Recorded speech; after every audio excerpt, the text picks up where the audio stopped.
આજે આપણે બનાવીશું ગાજર મરચાંનું ખાટું મીઠું અથાણું। ગાજર મરચાંને મેં ધોઈને સાફ કરી દીધેલા હતા।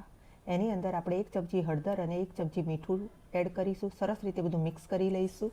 ગાજર મરચાંને આપણે 1 કલાક ઢાંકીને સાઈડમાં રાખી દઈશું। હવે આપણે વઘાર કરી લઈએ। અહીંયા મેં રાઈનું તેલ લીધેલું છે, મસ્ટર્ડ ઓઇલ। તેલમાંથી ધુમાડા નીકળે એવું આપણે ગરમ કરીશું। ગેસ ઉપરથી ઉતાર્યા પછી તેલને થોડું ઠંડુ થવા દઈશું। પછી હિંગ એડ કરીશું। 2 ચમચી રાઈના કુરિયા, 1 ચમચી મેથીના કુરિયા, 1 ચમચી ધાણાના કુરિયા, અડધી ચમચી કાળા તલ, અડધી ચમચી આખી મેથી, અડધી ચમચી હળદર। બધા મસાલા મિક્સ કરીને 10 મિનિટ માટે રેસ્ટ આપીશું। ત્યાં સુધી આપણા ગાજર મરચાંની અંદર 1 કલાક આપણે રેસ્ટ આપ્યો તો સરસ રીતે આપણે પાણી કાઢી કોટન કપડાની અંદર 1 કલાક પંખાની નીચે સૂકવી દઈશું। ગાજર મરચાંના ટુકડા સુકાયા પછી આપણે બધા મસાલા એડ કરી દઈશું। 1 લીંબુનો રસ એડ કરીશું। સરસ રીતે બધું મિક્સ કરી લઈશું અને કાચની બરણીની અંદર ભરી લઈશું। ઇન્સ્ટન્ટ ગાજર મરચાંનું અથાણું રેડી છે। ફ્રેન્ડ્સ, વિડીયો ગમ્યો હોય તો લાઈક, શેર એન્ડ સબસ્ક્રાઈબ કરજો। Bye bye.